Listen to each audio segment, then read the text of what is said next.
xibaar yu wér te wóor ca tàng ba abonnez-vous pour ngeen di mën di jot suñuy vidéo. jërë ngeen jëf ci ànd ak ñun ci chaîne bii di Buzz 221 HD.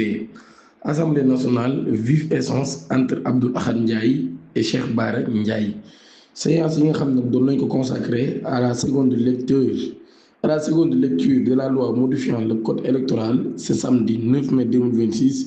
loolu nag daan nay marqué par ab échange tendu entre les députés Abdoul Ahad Ndiaye et Cheikh Bara Ndiaye ci fond divergence boobee nag daal ab débat politique la ak discipline au sein de la majorité.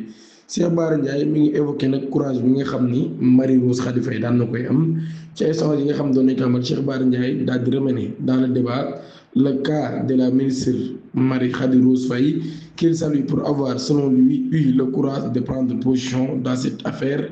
Cette intervention nag cependant daal nay suscité ab réaction du député Abdoul Ahad Ndiaye moom mii daal di expliqué nag daal am membre du gouvernement devait avant tout adopter une posture républicaine. maanaam ab membre du gouvernement nag daal ab posture républicaine la war a am. loolu nag muy jéem a développer sa réflexion. Le député de Pastef a toutefois été interrompu à plusieurs reprises par des collègues présents dans l'hémicycle. Dans une ambiance particulièrement ajoutée, malgré les interruptions, Abdoul Ahad Ndiaye ci boobu nag daan ne adresse ab réponse directe à Cheikh Bara Ndiaye mais xam ne nag daal ak réew ne moom amul benn njariñ. Le parlementaire daan nay affirmer qu'il n'avait besoin d'aucun combat par procuration pour défendre ses positions. mun nag daal soxlawuma benn combat par procuration ndax man mii mën na maa régler samay problème man ci sama jëm bopp. man nag sama liberté de ton et de pensée loolu nag daal loo xam la maslaawuma ci ab sorti remarqué Abdoul Ahad Ndiaye ci boobu daan na insisté nag ci indépendance d'esprit mu ni je ne compte ni sur Sonko ni sur Diomaye maanaam daal yaakaaru ci Sonko yaakaaru ci Diomaye ngir gagné dara. loolu laa di affirmé ginnaaw ba mu ci ajouté ni moom mi liberté de ton et de pensée loolu nag daal lu mu tànn la. ab déclaration boo xam ne daal nay provoqué ay réactions dans l'hémicycle.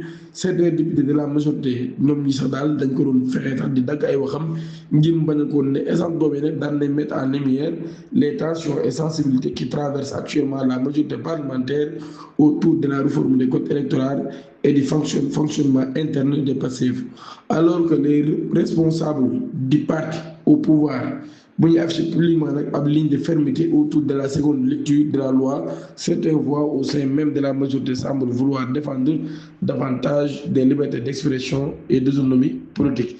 Affrontement institutionnel ba tey ministre conseiller bii di Aldiouma Sow membre de Pastef daan nay adressé ab message député Pastef yi muy division bi am au sein de Pastef on était exacerbé ces derniers jours par la nouvelle tournure prise par la réforme du code électoral ce samedi suite au débat suscité par la seconde lecture demandée par le chef de l'État.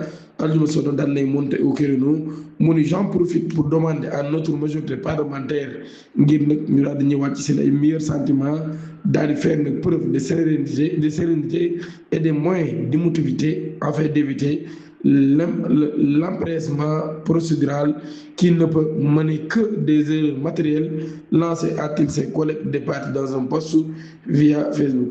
Ministre conseil membre bureau politique di Pastef bii nag daan nay woote sérénité ba tey nag daal mu jàpp il est vital d'abandonner le chemin de l'affrontement institutionnel qui semble gagner certains de nos députés et de privilégier le dialogue politique qui demeure à mon avis la meilleure voie pour réussir cette réforme électorale qui constituera indéniablement un avancée pour notre démocratie, indiquait-il.